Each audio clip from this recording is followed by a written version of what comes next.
तो देखो semi conservative replication of DNA क्या बता रहा है, ये एक डीएनए का स्ट्रैंड है। अब क्या होता है जब इसने रेप्लिकेट करना होता है, यानी अपने जैसे जब नए डीएनए बनाने होते हैं, तो ये क्या करता है, पहले इसके ये दोनों स्ट्रैंड जो है वो एक दूसरे से सेपरेट हो जाएंगे। ये यहाँ हो गया और ये यहाँ।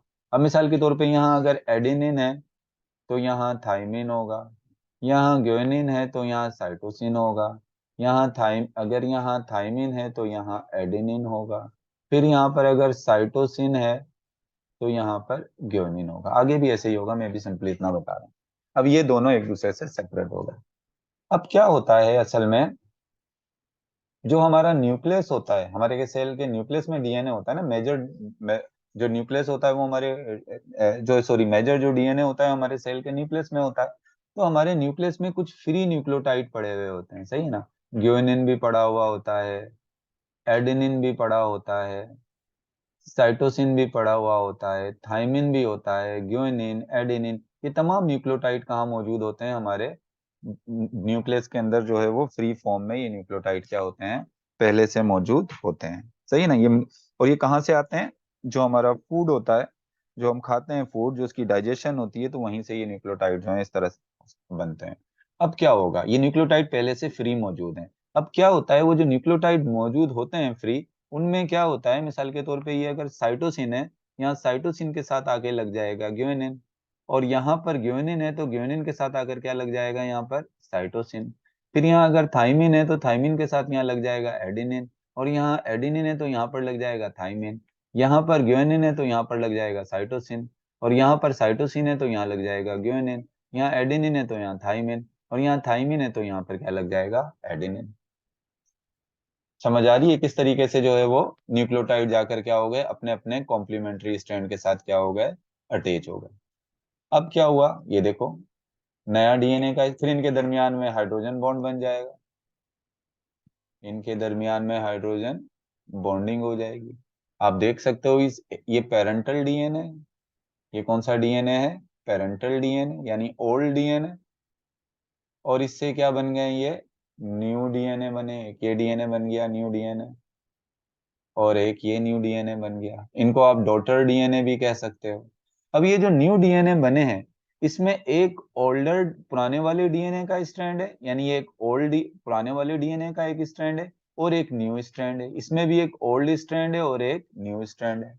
तभी हम इसको कह रहे हैं सेमी कंजर्वेटिव। कंजर्वेटिव का मतलब होता है पुराना, लेकिन इसमें देखो एक स्ट्रैंड पुराना है एक नया है, तो हम इसको क्या कह सकते हैं, इसको हम कहते हैं सेमी कंजर्वेटिव, यानी आधा पुराना और आधा क्या है, नया। तो इस किस्म की जो डीएनए की रेप्लिकेशन होती है, जिसमें जो नए स्ट्रैंड बनते हैं, जो नए डीएनए बनते हैं, उनमें से एक स्ट्रैंड पेरेंट का होता है और एक स्ट्रैंड कौन सा होता है, नया होता है, जो नया बनता है। सर ये न्यू डीएनए बनता कब है, सर ये न्यू डीएनए कब बनता है, इशाल पूछ रही है। देखो ये डीएनए उस वक्त बनता है नया, जब हमारा सेल डिवाइड होता है। तो हमारा जब सेल डिवाइड होता है तो हमारे क्रोमोसोम सिंगल स्ट्रैंडेड होते हैं, तो हमारे क्रोमोसोम को डबल स्ट्रैंडेड होना होता है, ऐसे डबल स्ट्रैंडेड होना होता है। तो डबल स्ट्रैंडेड होने के लिए क्या होता है, इसका डीएनए जो है वो रेप्लिकेट करता है। डीएनए क्या करता है, रेप्लिकेट करता है। तो डीएनए की रेप्लिकेशन जो है वो एस फेस में होती है। सेल साइकिल की कौन सी फेस में होती है, एस फेज, सिंथेसिस फेज, यानी इसमें नया डीएनए जो है वो क्या होता है, सिंथेसिस या सिंथेसाइज होता है। तो इस तरह से एक डीएनए से क्या बन गए, दो नए डीएनए बन गए। और इसी मॉड्यूल को हम क्या कहते हैं, सर अगर डीएनए का दोबारा जमा है ही था तो टोटल ही क्यों। शंस पूछ रही हैं, सर अगर, एक मिनट में दोबारा फिर आपका ये क्वेश्चन ले लेता हूँ। सर अगर डीएनए को दोबारा जुड़ना ही था तो टूटा क्यों। हाँ ये बात पूछ रही है कि डीएनए को जब दोबारा जुड़ना था तो ये टूटा क्यों। हाँ देखो भाई, जब अगर ये दोबारा डायरेक्ट जुड़ जाता तो ये टूटा इस वजह से कि इस एक डीएनए से दो डीएनए बने। इस एक डीएनए से कितने डीएनए बने, दो डीएनए। मिसाल के तौर पे जो एक बैक्टीरिया का सेल है, ये एक सेल है बैक्टीरिया का, इसको जब डिवाइड होना होता है तो पहले इसका डीएनए रेप्लिकेट हो जाता है, दो डीएनए बन गए। और उसके बाद फिर क्या होता है, ये बीच में से ऐसे, ये बीच में से सेल ऐसे डिवाइड होके कितने सेल बना लेता है, दो। तो भाई बताओ कि ये एक जो डीएनए है, जब ये एक डीएनए, इसने अपने जैसे ये 2 डीएनए बनाए, तो क्या इसको अपने जैसे 2 डीएनए बनाने के लिए पहले बीच में से टूटना नहीं है? यानी ये बीच में से टूटेगा नहीं, ये इधर से बीच में से नहीं टूटेगा क्या ये ऐसे, ताकि ये एक इधर चला जाए, एक इधर चला जाए और इसके नए डीएनए बने। अगर ये दोबारा मिल जाता तो ये नए डीएनए के स्ट्रैंड तो नहीं बनते हैं ना, ये तो पुराना का पुराना ही रह जाता। टूटा किस वजह से? ताकि नए डीएनए के स्ट्रैंड बने, और एक डीएनए का स्ट्रैंड एक सेल में चला जाए और दूसरा डीएनए का स्ट्रैंड कहाँ चला जाए? दूसरे सेल में। मिसाल के तौर पे एक ये वाला डीएनए का स्ट्रैंड इस वाले सेल में चला गया और ये डीएनए का स्ट्रैंड इस वाले सेल में चला गया। जब बैक्टीरिया का सेल रेप्लिकेट होता है तो ऐसे ही होता है ना। समझ में आ गई ना बात?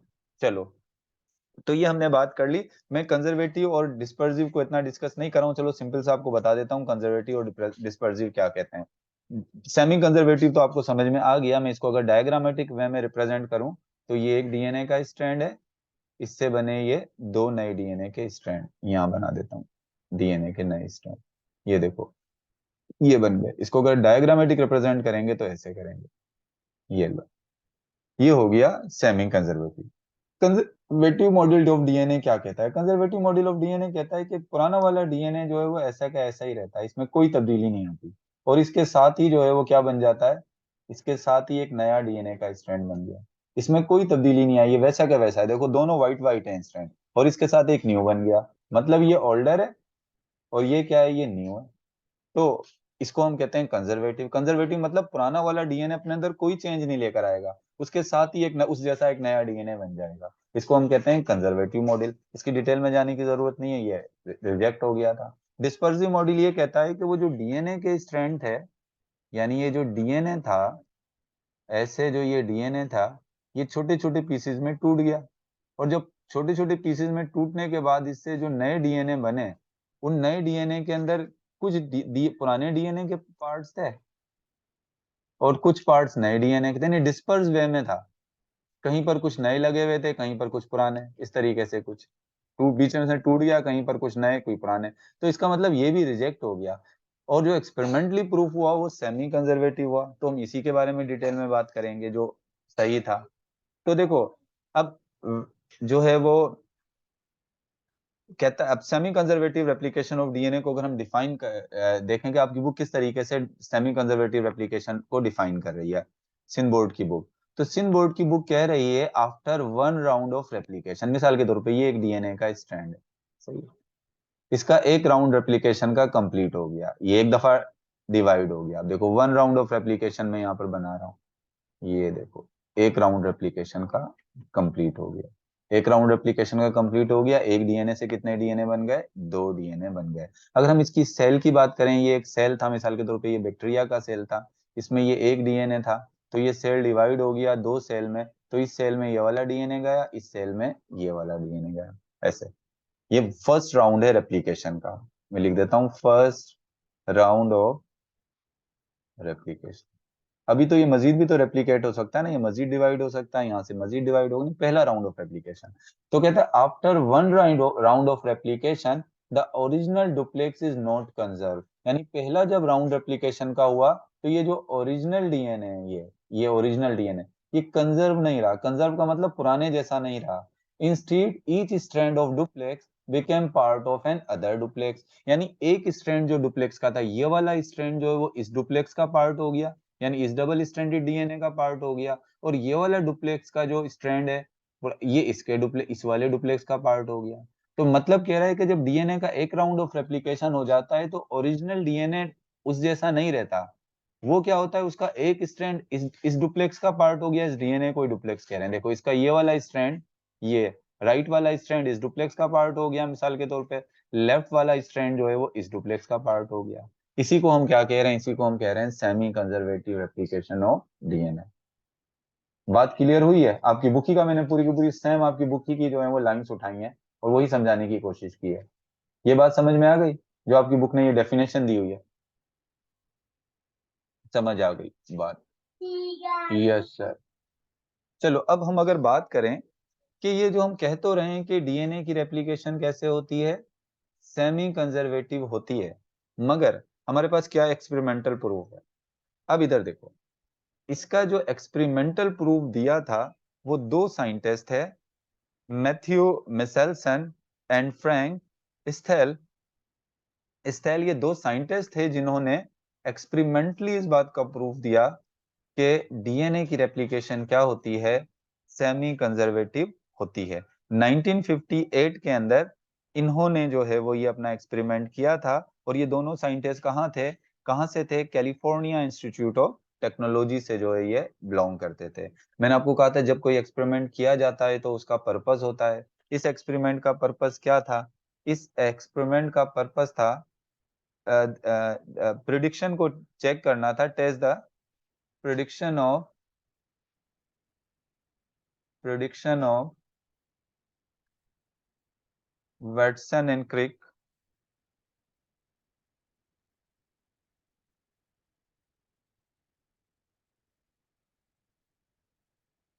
प्रिडिक्शन जो दी थी वाटसन और क्रिक ने, वो कौन सी? वाटसन और क्रिक ने क्या कहा था कि डीएनए की रेप्लिकेशन कैसी होती है? Semi conservative. यानी इनकी जो स्टेटमेंट थी, किसकी? वाटसन और क्रिक की, कि डीएनए की जो रेप्लिकेशन होती है वो सेमी कंजर्वेटिव होती है। उनकी जो ये प्रिडिक्शन थी, उनके पास कोई प्रूफ नहीं था, उन्होंने एक प्रिडिक्शन दी थी सिर्फ ये।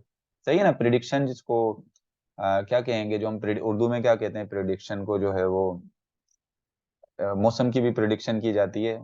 क्या कहते हैं उर्दू में? मैं भूल गया हूँ, प्रिडिक्शन को उर्दू में क्या कहेंगे? वो अगकथी सिंधी में तो अगकथी चवंदा आहिनि, उर्दू में क्या कहते हैं प्रिडिक्शन को? पेशन गोई। हाँ, पेशन गोई। सिंधी में अगकथी चवंदा आहिनि, उर्दू में कहते हैं पेशन गोई। सही। तो ये इन्होंने पेशन गोई की थी कि डीएनए की रेप्लिकेशन सेमी कंजर्वेटिव होती है। तो इसके बाद तो अब जो है वो इसको एक्सपेरिमेंटली प्रूफ किया मिसेल्सन और सेटल ने। अब ये तो पर्पज हो गया एक्सपेरिमेंट का। एक्सपेरिमेंटल ऑर्गेनिज्म क्या यूज किया था इन्होंने अपने एक्सपेरिमेंट के लिए? एक्सपेरिमेंटल ऑर्गेनिज्म यूज किया था ई coli bacteria.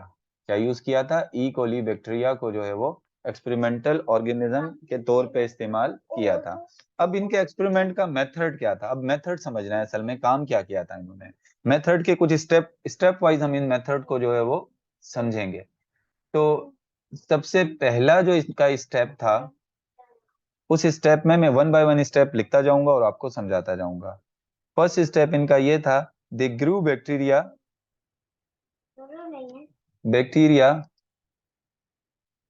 In a medium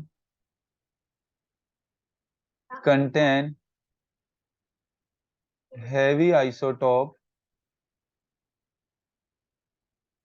of nitrogen. They grew bacteria in a medium containing heavy isotope of nitrogen. और वो कौन सा था हैवी आइसोटोप नाइट्रोजन का? N15। ये देखो, यहां पर इन्होंने एक मीडियम बनाया, ये एक मीडियम बना लिया एक पेट्री डिश में, और इस मीडियम के अंदर इन्होंने डाल दिया नाइट्रोजन का आइसोटोप, जिसको मैं रेड कलर से शो कर रहा हूं, N15। क्या था यहाँ पर? N15। मतलब इसके अंदर जो नया डीएनए बनाने के लिए जो न्यूक्लियोटाइड होंगे, उन पर भी नाइट्रोजन का आइसोटोप कौन सा होगा? N15। अब इसके अंदर इन्होंने डाल दिया एक बैक्टीरिया, ये डाल दिया इसमें बैक्टीरिया, और इस बैक्टीरिया के पास नॉर्मल डीएनए था। इस बैक्टीरिया के पास कौन सा डीएनए था? Normal DNA. अब क्या हुआ, क्योंकि नाइट्रो बैक्टीरिया के डीएनए के अंदर, या कोई भी ऑर्गेनिज्म होता है उसके डीएनए में नाइट्रोजिनस बेसिस होती हैं, तो ये N15 जो है वो जाकर किसके साथ अटैच हो गया? बैक्टीरिया की नाइट्रोजिनस बेसिस के साथ अटैच हो गया। मैं नाइट्रोजिनस बेसिस को रेड कर रहा हूँ, नाइट्रोजनस बेसिस के साथ अटैच हो गया। और इस पहले स्टेप का मकसद ही यह था कि बैक्टीरिया के डीएनए के ऊपर नाइट्रोजन का हैवी आइसोटोप लगाकर बैक्टीरिया के डीएनए को हैवी करना था। अब इस बैक्टीरिया के जो डीएनए, ये बैक्टीरिया जब बना, फिर इससे जितने भी नए बैक्टीरिया जो है वो ग्रो किए हुए होंगे, नए बैक्टीरिया जो बने होंगे, उन सब के अंदर नाइट्रोजन का कौन सा आइसोटोप आ गया? उन सब में नाइट्रोजन के हैवी आइसोटोप थे। किसमें? उसके डीएनए के अंदर नाइट्रोजन के आइसोटोप क्या हो गए? हैवी हो गए। तो पहले स्टेप के अंदर उन्होंने क्या किया, they grow bacteria in a medium contain the heavy isotope of nitrogen N15, so the DNA of bacteria was eventually denser then normal. क्यों ये काम किया गया था? पर्पस क्या था? कि जो बैक्टीरिया का डीएनए है वो नॉर्मल डीएनए के मुकाबले में वो क्या हो जाए? हैवी हो जाए। क्लियर हो गया है पहला स्टेप? पहले स्टेप की बात सिंपल सी है। अब दूसरे स्टेप के अंदर देख लेते हैं क्या हुआ। दूसरे स्टेप में क्या किया, अब दूसरे स्टेप में किया क्यों ये बाद में बताऊंगा, अभी समझते जाओ कि किया क्या। अब दूसरे स्टेप में उन्होंने क्या किया, they then transfer the growing cell, then transfer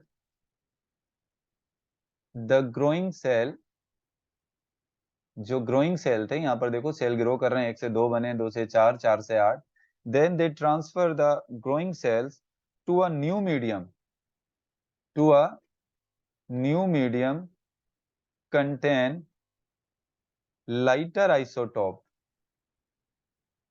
isotope of nitrogen, और वो कौन सा था, N14। अब देखो फिर एक ही दूसरा मीडियम बनाया, ये एक दूसरा मीडियम बना लिया, सही है।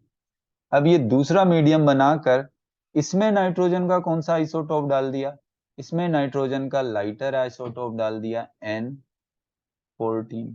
क्या डाल दिया, ये N14 यहाँ पर जो है वो डाल दिया। और उसके बाद क्या किया, यहाँ वाले बैक्टीरिया को निकाल कर, हैवी आइसोटोप वाले मीडियम से बैक्टीरिया को निकाल कर कहां पर डाल दिया, इनको डाल दिया किसमें, इस नए मीडियम में, जिसमें क्या था, जिसमें नाइट्रोजन के आइसोटोप क्या थे, N14 थे। इसमें दोबारा डाल दिया, क्यों डाला बाद में बताऊंगा, लेकिन अभी ये 2 स्टेप आपको आई थिंक क्लियर हो गए। अगर ये 2 स्टेप क्लियर हो गए तो मुझे बताओ, इसमें कोई कंफ्यूजन हो तो मुझे बताओ, अगर इन 2 स्टेप में। अभी आगे चलते हैं। वैसे मेरे ख्याल से क्लास का टाइम भी खत्म हो रहा है, दोबारा ज्वाइन करना पड़ेगा।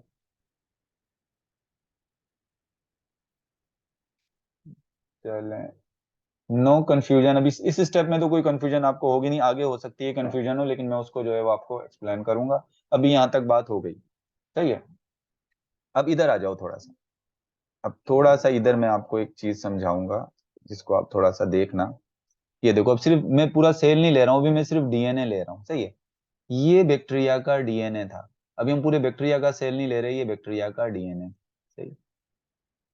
अब क्या हुआ, जब हमने बैक्टीरिया को किस में रखा, हैवी आइसोटोप ऑफ नाइट्रोजन वाले मीडियम में रखा, यानी N15 वाले मीडियम में रखा, ये लो, तो क्या हुआ, ये N15 जाकर इसकी नाइट्रोजनस बेसिस के साथ अटैच हो गई।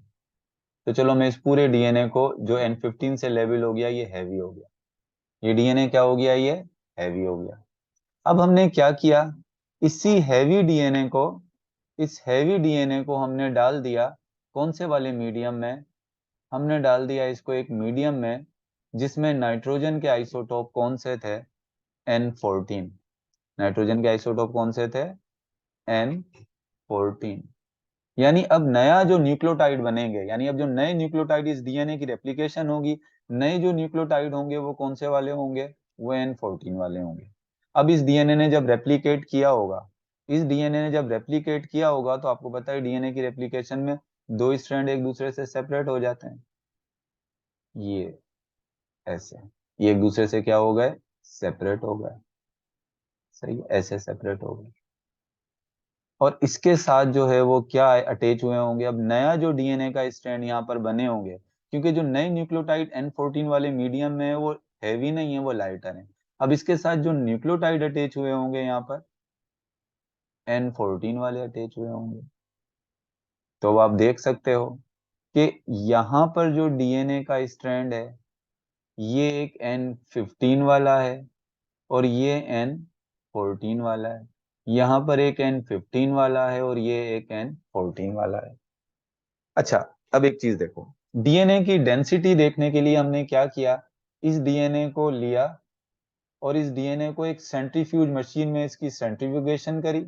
अगर ये हैवी होगा डीएनए तो नीचे जाके बैठ जाएगा। हमने जब मीडियम के अंदर उसको ग्रो कराया और जब डीएनए हैवी हो गया, तो उसके बाद क्या हुआ, जब हमें इसको सेंट्रीफ्यूज करके देखा, तो कुछ डीएनए ऐसे थे जो कहाँ चले गए थे, वो चले गए बिल्कुल नीचे जाके बैठ गए।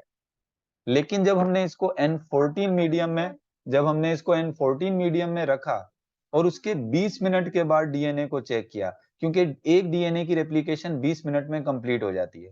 ये बात याद रखना, यहाँ पर बैक्टीरिया के डीएनए की एक रेप्लिकेशन कितने मिनट में कंप्लीट हो जाती है, 20 मिनट में। जब हमने इसको N14 मीडियम में रखा और उसके 20 मिनट के बाद हमने इस डीएनए को निकाल कर देखा, 20 मिनट के बाद उस डीएनए को जब हमने देखा तो क्या हुआ, यहां पर जब हमने उसकी सेंट्रीफ्यूगेशन की तो सेंट्रीफ्यूगेशन करने में यहां पर एक मिनट देख लेना को तो ये इसकी सेंट्रीफ्यूगेशन होने की, तो उन्होंने कहा कि जो डीएनए का स्ट्रैंड था ना वो ऊपर गया ना नीचे, वो कहाँ आ गया, वो डीएनए का स्ट्रैंड जो है वो दरमियान में आ गया, सेंटर में आ गया, दरमियान में आ गया, दरमियान में आ गया डीएनए का स्ट्रैंड। ये देखो कहां पर आ गया, ये दरमियान में। अब इधर देखो, दरमियान में आने का मकसद क्या था, दरमियान में आने का मकसद ये था क्योंकि इसमें एक हैवी स्ट्रैंड था और एक लाइट स्ट्रैंड था।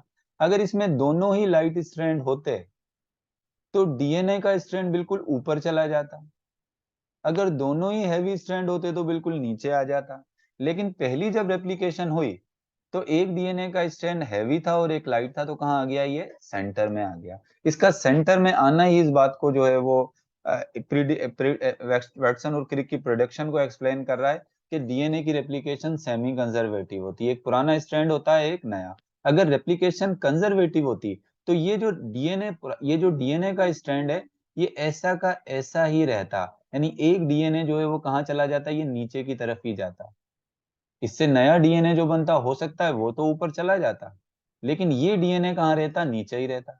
लेकिन डीएनए नीचे नहीं रहे, डीएनए कहाँ आ गए, बीच में आ गए, जिसको जो किस चीज को एक्सप्लेन कर रहे हैं कि डीएनए की रेप्लिकेशन क्या होती है, सेमी कंजर्वेटिव। अभी एक चीज और देखो, मैं अभी थोड़ा एक दफा फिर एक्सप्लेन कर दूंगा आपको इसको, एक बात थोड़ी सी यहाँ पर एक दफा फिर मैं ये बता देता हूँ।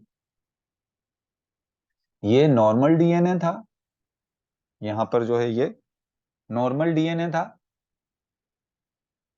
इस नॉर्मल डीएनए को हमने क्या किया, हैवी आइसोटोप में जब रखा नाइट्रोजन के, तो N15 इसके साथ अटैच करके इसको हैवी करा दिया, इसको हमने क्या कर दिया, ये हैवी कर दिया। फिर इस हैवी वाले को हमने N15 मीडियम में डाला था तो ये हैवी हो गया। फिर N15 वाले बैक्टीरिया को दोबारा किस में डाल दिया, दोबारा डाल दिया किसके अंदर, N